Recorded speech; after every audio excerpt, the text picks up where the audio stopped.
Well, welcome everybody. Thanks for joining us today. My name is Ainsley Kelso, and I'm the Communications Coordinator at East Tennessee Clean Fuels, as well as for Drive Electric Tennessee. I'm joined by Sumner Pomeroy at Clean Cities Georgia and Drive Electric Georgia, and Michael Staley at Alabama Clean Fuels Coalition and Drive Electric Alabama. If you're looking for the How to Drive Long Distance in an EV webinar, you found it. And we're so glad to have you here today. A few housekeeping things before we really get started today. This webinar is being recorded, as will all questions and things at the end, so just keep that in mind. During the presentation, please leave all questions in the chat. We will answer questions at the end and be happy to let you guys turn on your microphones and ask questions towards the end, but we do ask that during the presentation that all microphones stay muted and any questions are in the chat. Other than that, I think we are ready to get started. So just a little background on this webinar. This is part of a tri-state project between Drive Electric Alabama, Drive Electric Georgia, and Drive Electric Tennessee. And we are really excited to tell you guys today how you can drive long distance in an EV across all of our states, as well as into some of the other states in the Southeast. So just a quick agenda, just a quick overview. We're going to talk about EV charging, EV infrastructure, generally, how do you plan for a long distance trip in an EV? And then when we have plenty of time for question and answers, we will start with whatever questions are put in the chat during the presentation. So if you want your question answered quickly, I do recommend putting it in the chat while you have the thought. So just a little background on who we are, what is East Tennessee Clean Fuels, what is Drive Electric Georgia? We are part of the Clean Cities Coalition network, which is a national project that is funded by the Department of Energy through the Office of Vehicle Technologies Office. There are about somewhere between 70 and 80 Clean Cities coalitions covering up to 80% of the US. We've got a little map of where all the Clean Cities coalitions are. And a large majority of these Clean Cities coalitions also run a statewide Drive Electric project. So that is why you're here today hearing from us about these different EV opportunities and all these different things. If you've seen Drive Electric Tennessee, then you've also seen East Tennessee Clean Fuels in that situation. The Clean Cities Network is a fantastic network, and we are a great resource. So if you're from out of state or from one of these 3 states, please feel free to get in contact if you have questions about EVs or any other alt fuel opportunities, such as biodiesel, propane auto gas, natural gas, things like that. We cover all the alternative fuels. So we're going to get started today with common EV myths. That's a hard word. So these are some things that as a team, we came together and we hear a lot. You probably, in fact, you all in the presentation today have probably heard these before. You've probably read them online, heard them from your neighbor. Maybe you've commented on these things yourself. And so we want to talk just a little bit, especially about the common EV myths that are related to long distance travel, or really just traveling in your electric vehicle at all. One of the big ones is that it takes forever to charge your EV. We are going to talk quite a bit today about charging, what that looks like, both charging at home and charging in public. Sumner is going to give a great overview of the different charging types here soon, so we will definitely be able to cover that. We're also going to talk a little bit about the myth that there aren't enough charging stations. Obviously, we all know that infrastructure is a super important part of making the transition to EVs smooth and easy for everyone. As it stands, there are quite a few charging stations all across our 3 states and all over the US, but it could always be better. And that's something else we're going to talk about, is that each of us know about our state's different goals towards working on EV infrastructure that should help reduce range anxiety, which is one of the biggest issues, even for new EV drivers, even for people who love EVs. They still sometimes can get range anxiety. That's a very normal thing to experience, but very few people actually have any issues with range once they actually learn how to plan for trips and how to execute the kind of travel that they want to do in their EV. One of the other things that I just wanted to mention, and we weren't going to touch too much on it today, but it's the myth that EVs aren't available to you, whether you live in a rural area, a city. EVs are available to you in multiple ways, whether they're used or new, whatever kind of EV you're looking for. We actually, the three of these coalitions, we actually have another webinar coming up on April 5th that is going to cover the current range of EVs on the market. So you definitely want to tune in for that. I'm sure we'll share the link to that in the chat. And that's another opportunity for you to learn a little bit more and debunk some of these myths with us. So now let's get into talking about long distance travel. If we're talking about a very short route, let's say we're talking about your daily commute, you don't need to be concerned about planning for your route or planning your travel, especially once you've had your EV for a little while and you're used to it. Most EV drivers, in fact, the grand majority of people that I've talked to, they charge at home. Charging at home, especially overnight, that's oftentimes the easiest, the fastest, and then your vehicle is ready for you in the morning before you head off to work or take the kids somewhere or whatever it is that you're doing in your EV. If you're just going around your city or you're visiting a neighboring city, this is a very simple thing to do. Also, charging is often available at your workplace. If it's not currently, that's a great thing to start talking to your workplace about in implementing different level 2 EV charging options. Now that's, of course, if we're talking about a short route, what we normally do, going grocery shopping and all of those fun things. If we're really talking about traveling, this is where it gets a little more complicated, and this is where people really start to get nervous. Let's say I'm trying to travel from Knoxville, Tennessee, which is in the eastern portion of Tennessee, all the way to Memphis, Tennessee, in West Tennessee. That's a pretty long drive. A lot of people don't realize that's a 7-8 hour drive, depending on how you go and the traffic. And that's the kind of thing that you have to plan for. EVs only have a certain amount of range, as is mentioned here on the slide. And so that's one thing you have to take into account when you're planning for a trip is, okay, what's the typical range of my EV?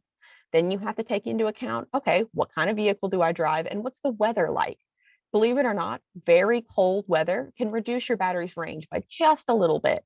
It's not usually something significant, and as the technology gets better and better, we ideally won't see this, but just like with any battery, there are limitations. And so you have to take this into account when you are planning for long distance travel. But I guess I'm talking a lot about planning and I haven't even told you. When you're doing long distance travel, whether you're in an ICE vehicle or an EV or a Class 8 truck, you have to plan your route. Nobody travels without planning how they're going to get where they're going. And a lot of people will even plan out where they're going to stop along the way, whether that is to stay in a hotel, to eat dinner, whatever it may be.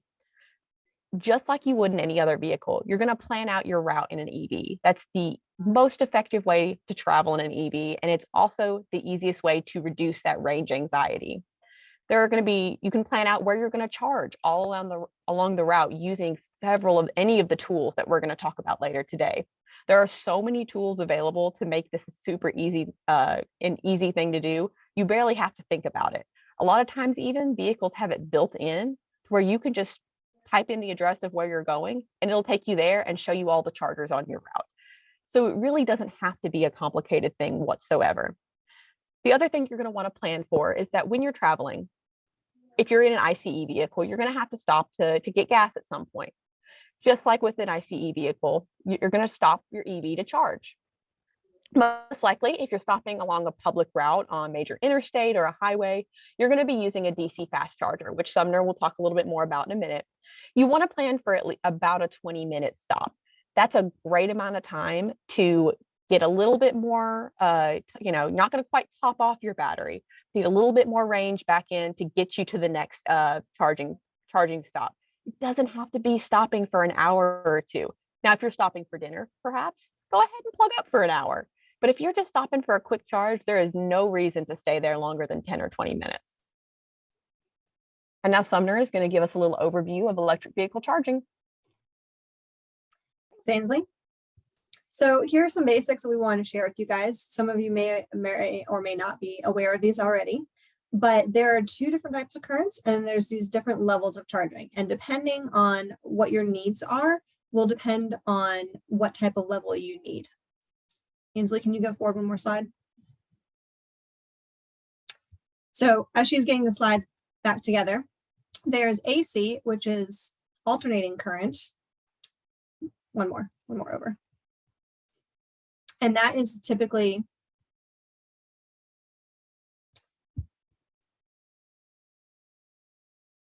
yep, there we go. So AC, alternating current, is typically back and forth. That's what you would get at your home. Versus the direct current, DC, is just sending electricity all one way. And that's how we get a lot of fast charging capabilities. So for these different levels, level 1 and level 2 are both AC charging. Level 1 is if you're charging at your home, you can take your car battery plug and plug it directly into the wall socket. It will take some time. It charges 2 to 5 miles of range per hour. So that's looking at like maybe around 40 hours of charge, is what we call the slow trickle. But if you're working from home most of the time, that will, meet those needs for sure. And then you would have a fully charged up vehicle for your road trip if you're charging from home.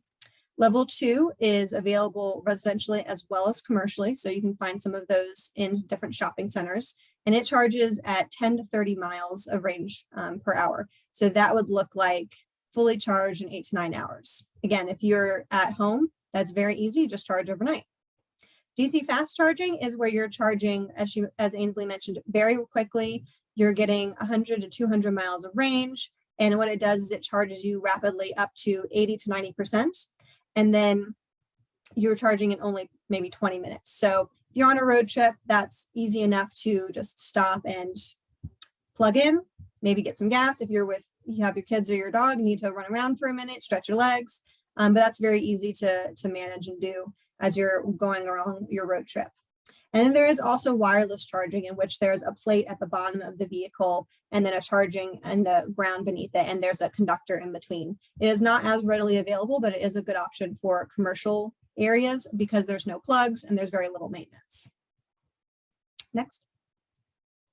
So speaking of plugs, there are a few different types of plugs that are used for the vehicles.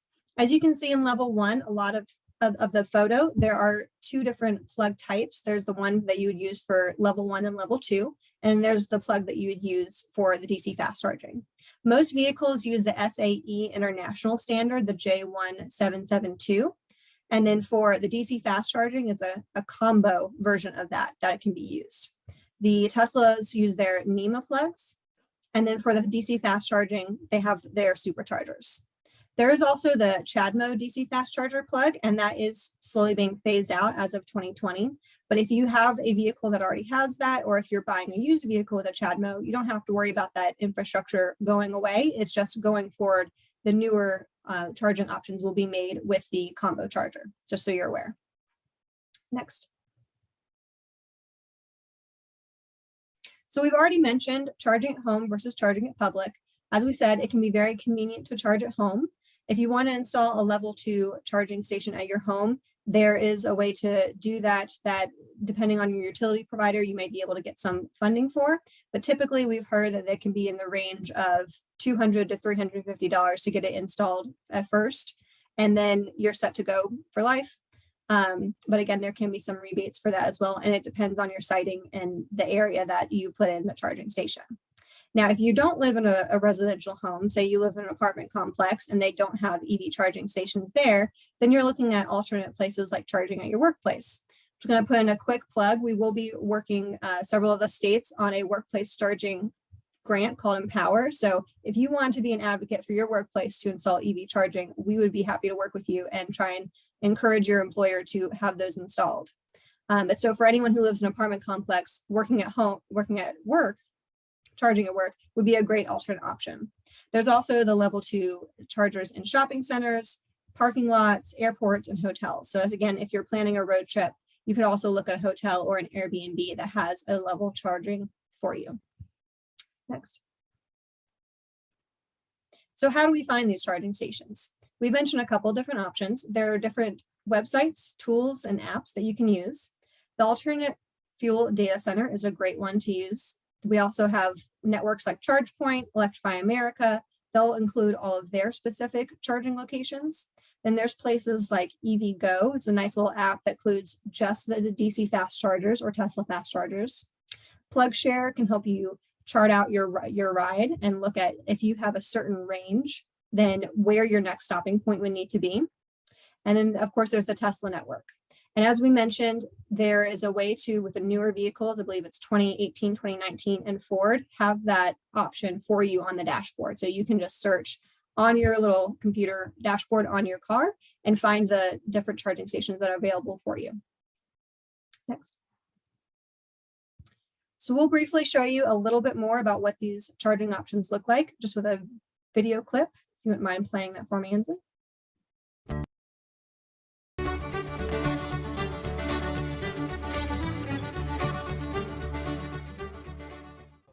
So there's a couple different options for charging. You have a level 1 option, which just plugs into a regular outlet at your house.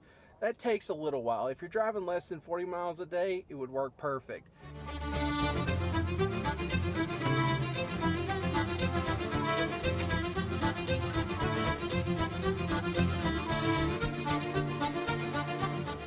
If you need more than that, there's a level 2 option that you can install at your house that uses a 220 outlet, like a dryer outlet. That will go from 0 to about 100% in about 9 hours or so. So overnight, works great for most people that have to drive a little bit more and need that extra charging. If you're on a road trip, level 3 chargers are everywhere. Electrify America is a great resource for that. And soon the Tesla superchargers are going to be opening up to all the EVs instead of just Teslas. So charging, not a problem at all. Just like a gas station, they're everywhere now. There's apps that show you where. There's apps that you can plan a route on, and it'll tell you exactly where to stop and how long you're going to stop there. Charging's a breeze. Electric vehicles all the way. Different options. All right, and next we'll have Michael talk to you about some of the utility incentives. Yeah, so this slide, what you're seeing here is a slide showing, and I'm Michael Staley, I'm from the Alabama Clean Fuels Coalition, and thank you for joining today. So in this slide, you're seeing a listing of some of the specific utility incentives that are offered across our 3 states. And whether you're a business owner interested in adding charging at your business location, or a homeowner and you want to put charging at your house, it's a good idea to contact your electric utility company early in the process. These incentives should be factored into your decision because they will impact the cost of ownership in a positive way, saving you money. There are other incentives like tax incentives for purchasing the EV and for installing the charging equipment, federal tax credits.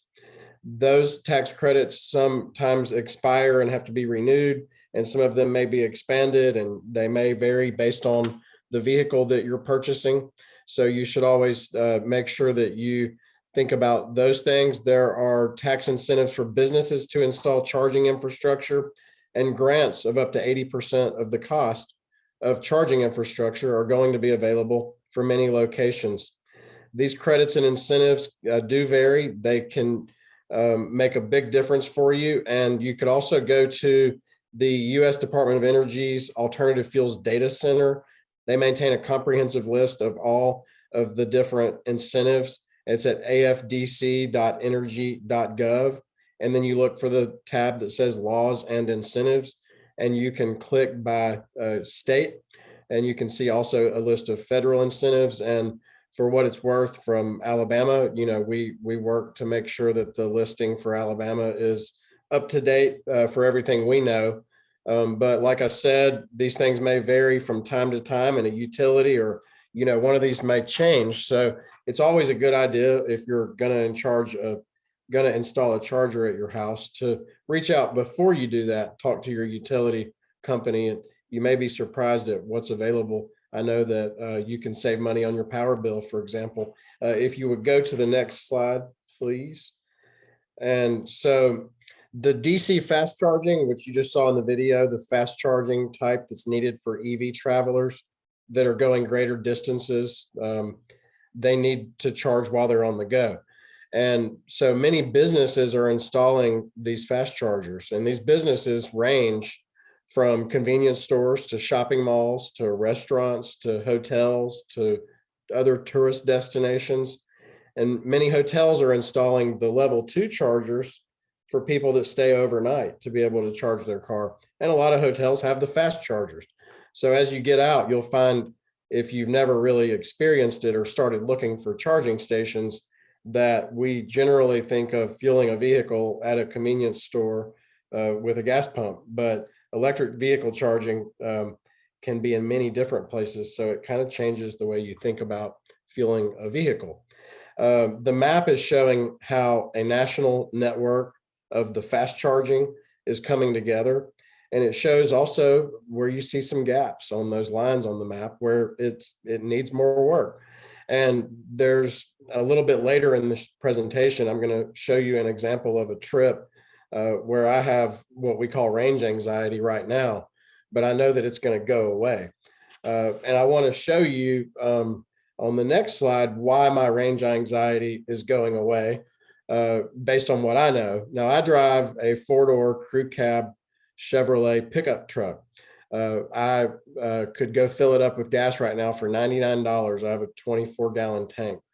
That was not $99 a month ago, and a year ago it was far less than that, but it was still at those prices. You know, I'm spending a lot of money on gasoline, but I'll talk more about that in a minute. So the federal government passed a law on November 15th that was signed into law, the Bipartisan Infrastructure Bill. It's commonly referred to the Infrastructure Investment and Jobs Act. That legislation provides funding through several different programs. The one on this slide is showing the NEVI, it's the National Electric Vehicle Infrastructure Formula Program. And the amounts that you see for each state listed are over a 5-year period. And these are federal funds that the state will have an option to spend. They are not required to, but if they don't spend it on charging, on fast charging, on corridors, the funds will go to another state. So these are not funds that the state can do whatever they want with. These are funds that will either be spent on charging in your state or the state listed, or they'll go to another state for that purpose. And these funds, the Federal Highway Administration has a program that is called, it's the FHWA Alternative Fuels Corridor Program. And you see dark green lines and light green lines. The dark green lines are considered to be built out, or they are considered ready corridors. And that has in the past meant there's chargers at least no more than 50 miles apart, 5 miles off the corridor. And there's a few more requirements, but going forward, the goal is now changed, and it will be chargers no greater than 50 miles apart, 1 mile off of the corridor. So that's interstates mostly with these funds. And if you imagine just taking, for example, Alabama and $80 million, or Georgia and $135 million, or Tennessee at $88.3 million, that is a lot of money. And it's 80% federal money. So however the states decide to implement this, they will. But the point is, if you're concerned about the availability of charging infrastructure along interstates, you should talk to your state leaders and make sure they have a plan that's going into place to spend these funds. For the 3 states on this call, I can confirm that all 3 states are going to be spending those funds. So we're going to have a lot more fast chargers. So if you're concerned about traveling along an interstate, you really, that's going to diminish over time. And so for the next slide, please. The next slide is going to show us, and I think I've gotten myself off track here, but the federal infrastructure bill I just talked about also has this section 11401. It's a competitive grant program. And you see the boxes at the bottom that show this does involve alternate fuels that are not electric, but it also involves funding for charging infrastructure that's off the interstate corridors. That's a competitive grant program.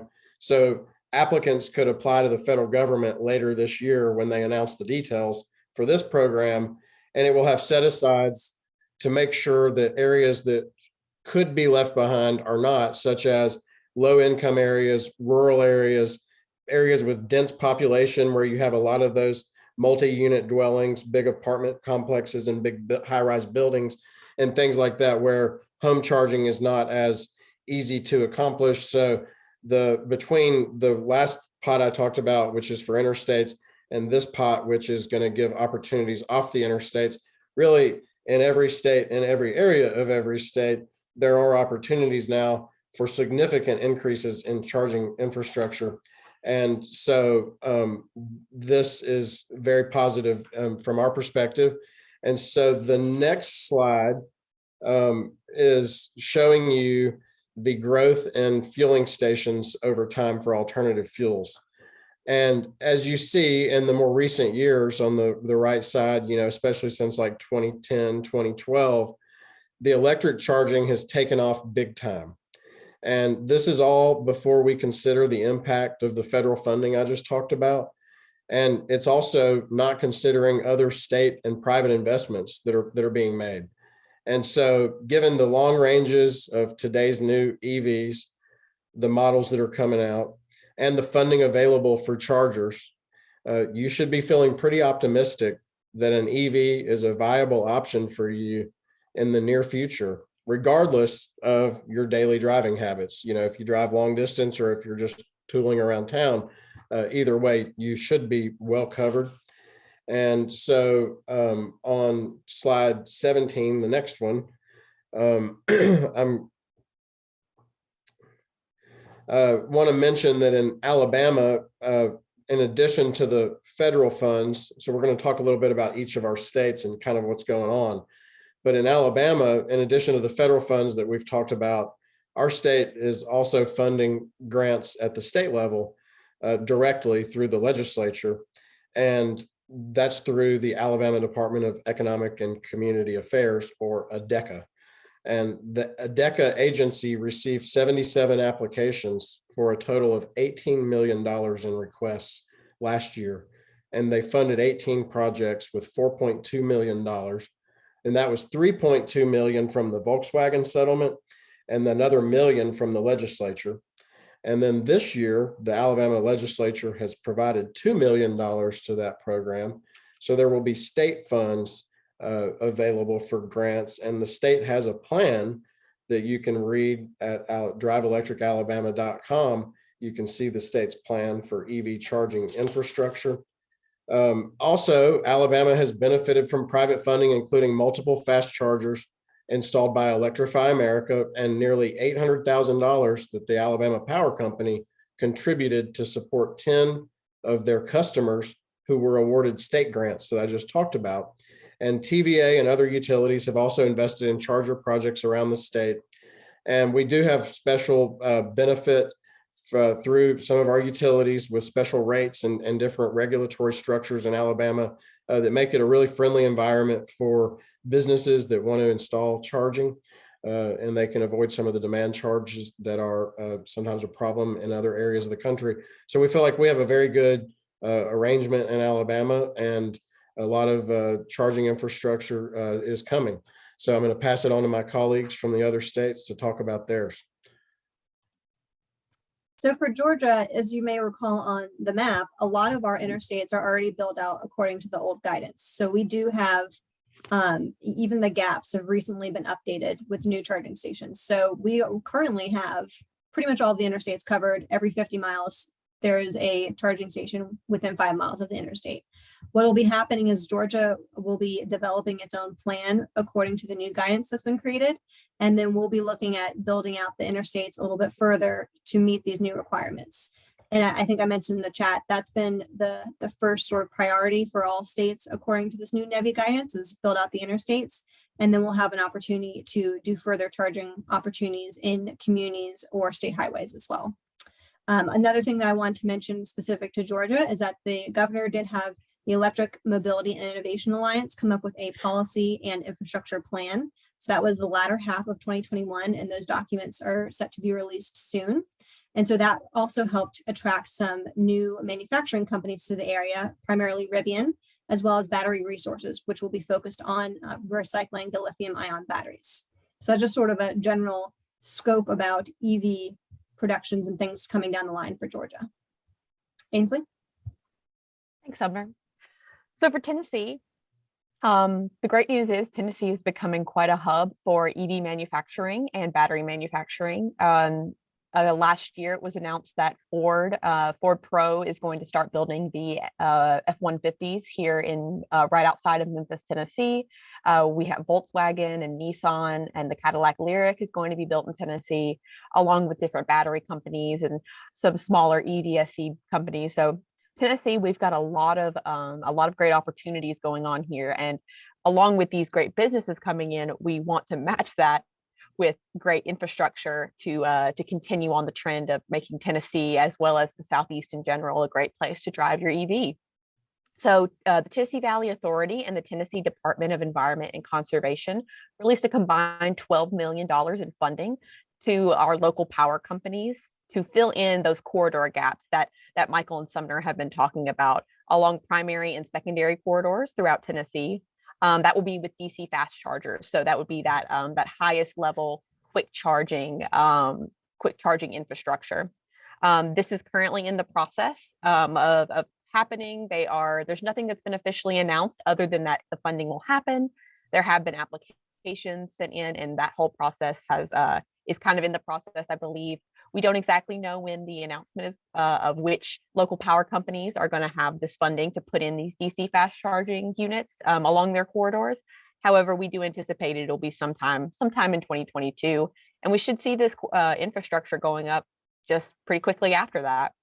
Another opportunity, the Tennessee Department of Transportation is actually working right now directly with Drive Electric Tennessee to kind of work on a prioritization tool to prep for any future funding that may become available for infrastructure. So we are already anticipating, as a part of a lot of other funding that's been announced and some of the stuff that Michael has talked about, that there will be some funding coming to Tennessee, and we're talking about building out tools so that we can figure out what areas we need to prioritize. Along with that, and as Michael mentioned, there's also just other great individual work being done by small businesses.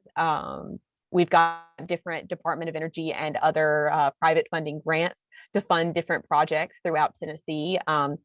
A lot of universities are implementing in Tennessee their own EV systems, or they're implementing their own both level 2 and DC fast charging networks within their campuses or within their communities.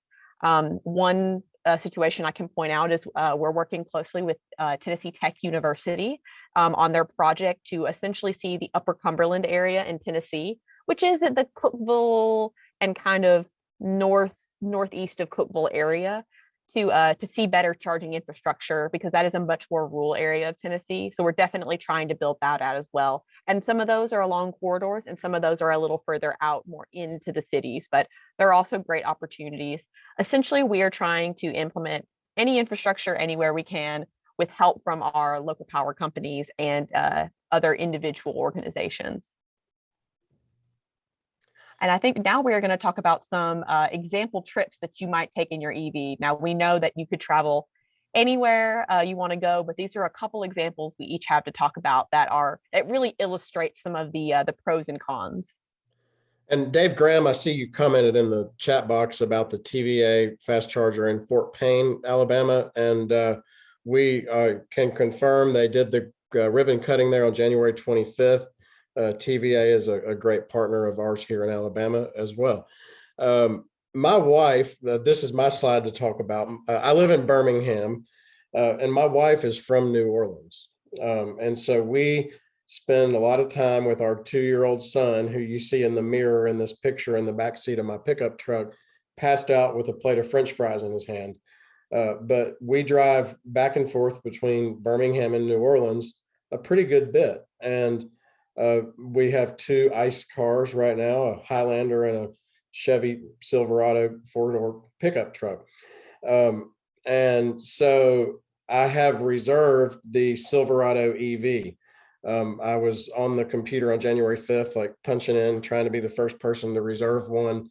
And I actually did get to drive a Rivian pickup truck last week at my house. I have a friend here in Birmingham that got the first electric pickup truck in the state. And we have a Ford F-150 Lightning that we're going to have on display in Montgomery, Alabama tomorrow. So we're really excited about the trucks, and so am I, because I want to have a truck for my son. I want to go haul wood, and I do some furniture stuff on the side. So I'm always wanting to haul stuff around. and I'm sick of spending money on gas, and so when this last trip that we took to New Orleans, we decided that we were going to kind of look into some apps and see what it would look like if we were trying to drive from New Orleans back to Birmingham, but my truck wasn't powered by gasoline. And you see on the screen, when we did the trip last time, I think it was like $3.50 a gallon. Now today's average is $4.14 a gallon in Alabama. So the gas prices are up very high right now, but it would cost me about $100 to fill my truck up if I was to go fill it up right now. Maybe 90 at Costco and 100 at a gas station. So the Silverado will have a 400-mile range advertised, and that charging that truck at home would approximately, and EV owners out there, y'all test my numbers here, but I've talked to a few. I think that, obviously I would save money on the charging and everything, but that's not what I'm talking about today. It's the infrastructure of where would I actually charge the car. So we got in the truck in New Orleans, and I went into PlugShare, and quickly realized that if I'm going to drive from New Orleans to Birmingham, I would have to go east through Mobile, Alabama, and come up I-65 right now to really have good charging options. And I thought, man, that's not what I would hope for. It adds a little bit of distance to the trip. Well, the good news, and this is kind of the message of my story here, is that as we drove along on I-59, which is the blue line that you see on that map, of course, I would have started from New Orleans being on a full charge.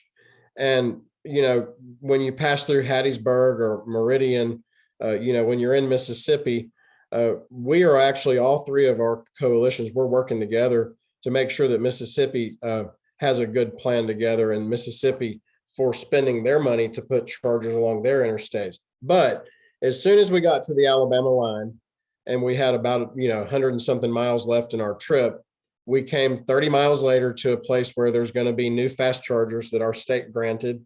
And then another 40 miles later, we came past another place where there's going to be 3 fast chargers at 3 different locations that our state just granted. And then we got to my house in Birmingham, where nearby there's going to be another place where there's fast chargers that our state has granted. And so what that said to me was that, yes, there are gaps and there are deserts for charging right now, and it could impact the decisions that you make for a trip. And I think it's perfectly fair and factual to say that. But the other side of the coin is, we, just like Tennessee and Georgia, we're the number 4 auto exporting state in the country. Our auto manufacturers are investing billions of dollars. Mercedes-Benz is, as we speak, opening a battery plant in Bibb County, Alabama right now, grand opening. And they are investing in this because they can bring the vehicles at scale, big quantities and affordable prices. The vehicles are going to be available. The charging is going to be available. And the funding has already been approved by Congress for the federal corridors. So the story for me is, I wouldn't do it today, but in about a year, that truck would be no problem at all to go back and forth between New Orleans. And I would be comfortable with my wife and son doing it without me, even being with them. And so that's the story that I chose to share for a trip from Alabama into another state.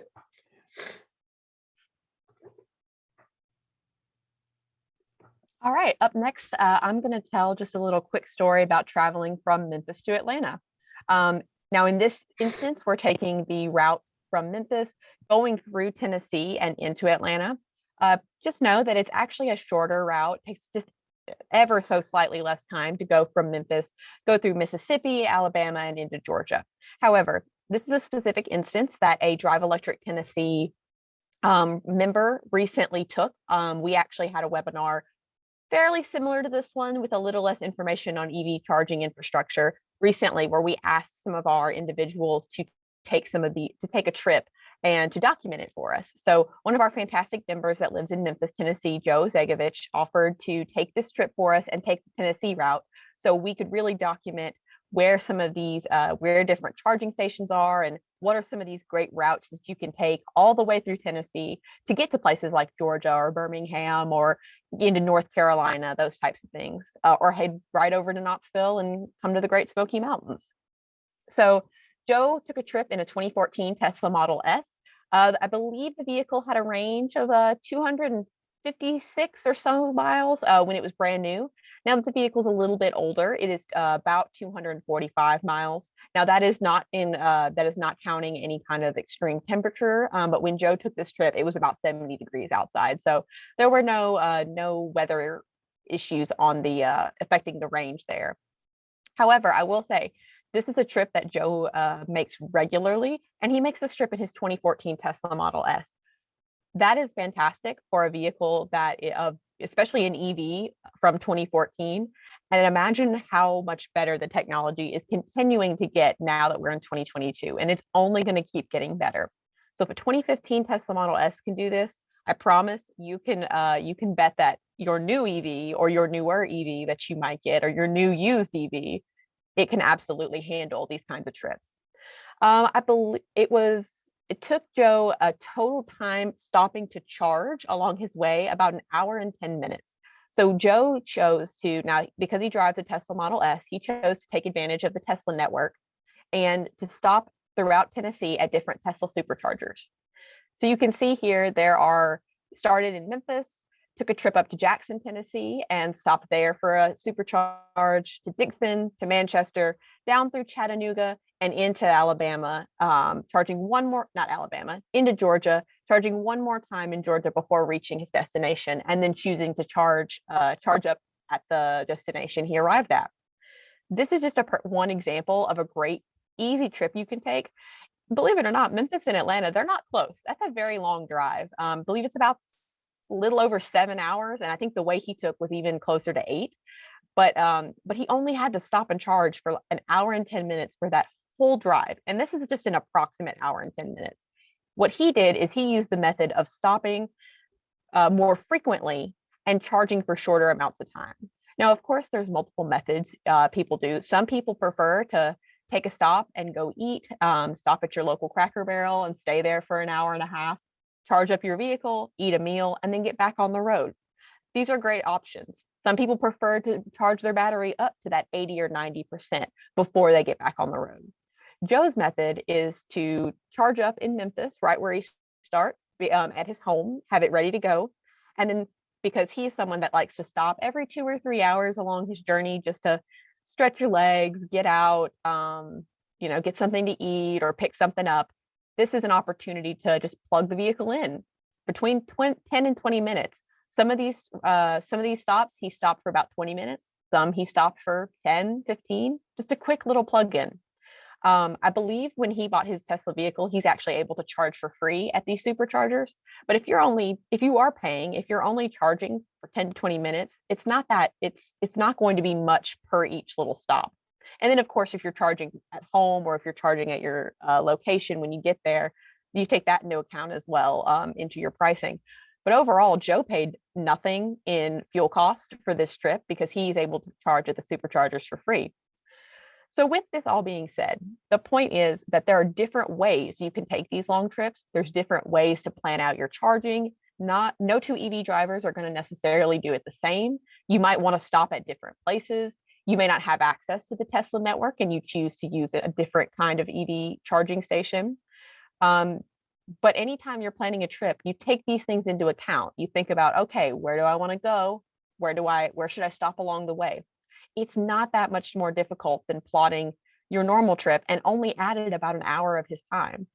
I know we love to get places fast, especially when we're taking trips and we're so excited to head to vacation. Of course, we like to get places fast, but 1 more hour to be able to do that with 0 emissions, that's pretty fantastic. It's pretty exciting. So this is just one story from a Drive Electric Tennessee member. Joe is a fantastic member and loves to share it. So I know he wouldn't mind me talking about this today. And now I believe Sumner's going to talk about a trip.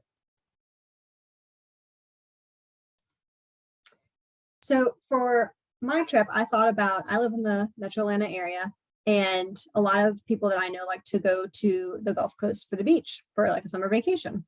So I was looking at using a 2019 Nissan Leaf with the range of about 150 to 226 miles, depending on the battery degradation as well as the driving habits, to see how far we could go. So I'm using my manager Frank's car as an example. He's a little bit of a speed demon, so he likes to drive a little bit faster. And so I used the PlugShare app to chart out where the charging stations would be if you have, just say, 150 miles of range. And one thing I want to make a point of is when we talk about the range, that does not always equal a 1-for-1 exchange in terms of the miles traveled. So you could have 200 miles of range, but you only, or excuse me, 200 miles of, yes, range, but you only travel about 130 miles before you're needing to recharge soon. So it just depends on, as we talked about, the weather, your driving habits, if you're blasting the AC, all sorts of other factors. So looking at this map, we're starting from Atlanta. There's a few different options for stopping, and these are all DC fast chargers, because again, we're assuming folks want to, do that more like 20-minute stop, use the bathroom, stretch your legs, maybe get a quick snack, and then be back on the road, or get a quick lunch. So one stop you could take is you could stop at the Alabama and Georgia state line. The Georgia Welcome Center there has a particular spot that not only has charging, but is also an innovative section of the highway called the Ray. And so they have some different EV technologies there, as well as some pollinator gardens that they've converted old DOT land into. So it's a neat little spot. But if you didn't want to stop there, another option would be Auburn, Georgia. And again, this just would depend on how far you're wanting to get. A lot of times you need to go to the bathroom a few times on the road anyway, so you might want to stop and just charge your vehicle for a little bit. But if you were able to make it all the way to Montgomery, then you would only be able to have to make one stop for the trip, 120-minute stop in Montgomery, charge up, and then you'd be able to make it all the rest of the way to Destin. If you weren't able to with driving, or you wanted to do more of the multi-step approach, you could charge in Auburn, and then charge a little bit further south in Greenville, just about an hour south of Montgomery. And then you'd make it to Destin. And again, you would want to charge at, a hotel, Airbnb. You could have a public level 2 charging spot that is over there. And then you can be back on the road heading home. So we want to show that you do have to do some planning, but it's not as difficult as it may seem to be. Next. So as we're closing out the day and we're going to start answering some more additional questions from y'all, we did want to share some of the tools that we've mentioned. If you go to the AFDC, the Alternative Fuels Data Center site, there's a bunch of different options you can use. There's the vehicle cost calculator.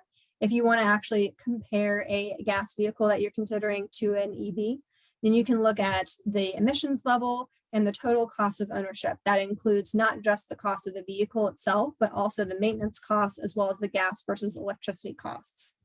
So that's a great tool to kind of compare if you're thinking about buying an EV, but want to get an idea of all of those different comparisons.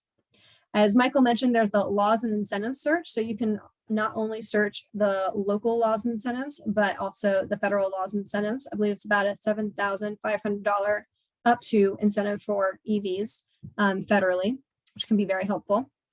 And then lastly, there's that alternative fuel station locator, which can help you locate any, level 1, level 2, or level 3 charging stations across the country. Next. So we're going to go ahead and open it up for questions. But again, if there's anything else that we can do to be of use, here are our emails, ways to contact us, and our websites as well. So we appreciate you all joining us for this webinar, and welcome any questions at this time.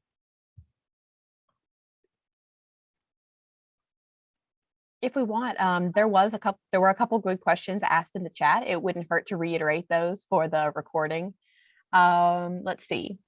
So going back, I believe this one was more for Michael. Is the FHWA focused on DC fast charging or on level 2? Yeah, so the FHWA corridors are for DC fast charging along designated corridors. And then the Section 11401 competitive grant program, I believe, could incorporate some level 2 chargers into that. But the feds aren't going to put out guidelines for that program until later this year. So we'll wait and see what that says. However, you are correct. The FHWA corridor program is all about fast charging, and they're going to require a simultaneous capacity to charge 4 vehicles at the same time at 150 kW with a total power output not less than 600 kW among all 4 chargers. So the standard for those chargers is significantly high in terms of future proofing and being able to provide fast charging speeds. So that will be fast chargers. And Michael, just on that same topic, now Sumner and I tried to answer this in the chat, but someone asked, who will own and operate the charging stations, and will they be free or will they cost to use? Yeah, so for the grants, the grants are going to be, I'm sure there could be different arrangements. I can speak to Alabama for certain. In Alabama, a grant might be made either by the state or the federal, with federal funds or state funds. That grant is going to be made to a business location that is paying a percentage as a share, a cost share. So they're participating in the payment for the charger. And whoever owns and operates that station, it would be if it's a convenience store, the convenience store owner. If it's a mall, the mall owner. And they could, in Alabama, charge either by the minute or by the kilowatt hour for the charging. And they would maintain the equipment. And people who charge, I read in that question, was asking, is it free charging? There is no free charging in Alabama, and I don't expect that anywhere else. I think people are going to be charging people who use the equipment. And another thing is, if you're not familiar, these grants, most every grant program I've seen, you got to have the capacity to expand. So you might put 2 or 4 dispensers, but they're going to require you to be able to expand in the future. So if I'm a business owner and I get one of these grants, well, I'm going to run conduit, and that's going to support me to put in the first charger at my location. In the future, you may get another grant, but also you may see the private sector really take that over. So the federal law does give a lot of flexibility for states to determine exactly how they want to carry this out. And some of the grants could, be used for activities like even purchasing property to put a charger on. But that's more for that competitive program that we'll find out more about later this year. And Ainsley and Sumner, I don't know if y'all have any more to add on that, but I see Dave Graham's got his hand up. Yeah, I have one question or maybe a comment here to make too. I live right in the corner of Northwest Georgia, so I'm like 50 yards from East Ridge, Tennessee, and about 15 miles from Alabama. And I've actually taken a trip through Georgia down to Charleston, through Augusta, and then came back, went down to Savannah and came back up through Atlanta, and used a couple of the Georgia Power DC fast chargers. Well, I used one in Statesboro. I used another one in Illinois last fall, but they're very economical to use because I normally use Electrify America, and I don't use the DC fast chargers unless I'm going on the trip. But I've made a couple of trips to Nashville, a couple of trips to Knoxville, plan on going over to Bentonville, Arkansas here in May. And that's kind of interesting because I've kind of mapped out where the Electrify America chargers are. But Are you riding mountain bikes? Are you a biker? A biker is in what kind of bike? Cycling? It just sounds like cycling locations. Yes. I haven't though, since I've moved down from Hickson down into Georgia a few years ago. But I know biking's big time in Bentonville. I've got a nephew there, so that will be on my agenda. But I know the rollout with the TVA initiative with the Tennessee departments and looks like it's kind of slow. Like I said, Fort Payne's the only one I'm aware of. But I know I used to work for TVA, so I know there's a lot of stuff that you have to deal with when the local power providers, separate from TVA and the TVA footprint, are involved. They're really the decision makers as to how they're going to allow that DC fast charger to go in there. And so Fort Payne probably was instrumental and they wanted it, but then there's going to be different reasons for why they want the fast charger. Do they want it to draw EV users into their community and to visitors into their community, which was kind of the message that Fort Payne sent? Do they see it as a cash cow to make money? Well, that's really not a great idea because, us who use either Tesla Volkswagen using Electrify America are going to try to use the free chargers where they can. But if they're very economical, Georgia Powers are. I don't know if Alabama Power is doing the same thing or not, but I'm curious to know if anybody else has comments to make on that. I was going to say, thank you for sharing that. So Georgia Power does have a really great Make Ready program in which they're offering incentives and rebates for business owners to have a charging installed, as well as anyone who's wanting to do, you know, a level 2 charging station at home. But I think it's about 20 cents per minute, which, you know, again, it's a fast charger. So it equates to maybe like 10 or 12 bucks to get 90% charged. You're only having to do that once or twice on a road trip. That's still cheaper than a tank of gas, especially right now. Yeah, I can't necessarily speak too much to Tennessee and TVA. Also, just generally, we don't know much. Yes, as part of the Tennessee the TVA and the Tennessee Department of Environment and Conservation, so this is it's, you know, Tennessee is the focus, but it's all of TVA's footprint that is being considered, and that didn't include Fort Payne. So that was the first one that was opened as a part of that. Fantastic, great example of what we're going to see and the specs of what these things are going to look like. Unfortunately, I don't have any more information as to the timeline or when anything like that will happen. However, as I said, I do expect that we will have plenty of information to share on that sometime here in 2022. And as soon as you know, I'm sure it'll be on all 3 of our websites, or as soon as we know, I should say. Thanks for the comments. Yeah, thank you. Thank you for coming, Dave. I think we might have time for one more question if anyone would like to speak up or ask in the chat.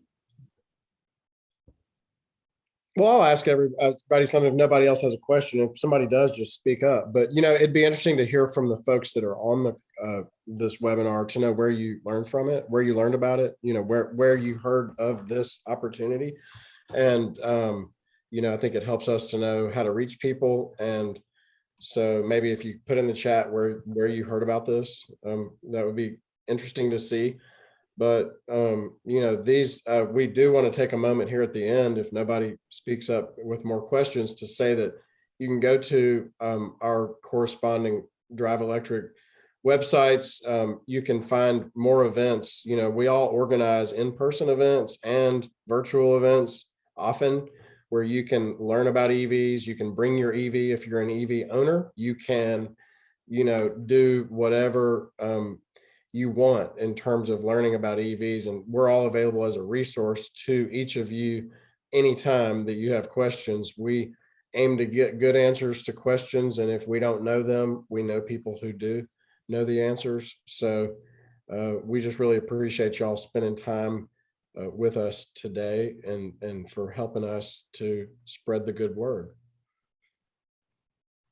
And again, just a plug, if you want to attend our next joint webinar, that'll be April 5th on the product spectrum. So we'll be looking at all the 2022 EVs that we can find stats on.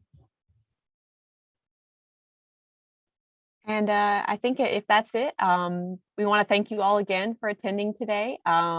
I believe that's all we have. Don't forget to join us on April 5th for our other upcoming joint webinar between the 3 of us. We'll be talking about 2022 EV models out on the market. It's going to be a very exciting webinar. That'll be on all of our social media, all of our emails and things coming soon. So stick around for that. Otherwise, have a great rest of your day. And thank you so much again for joining us.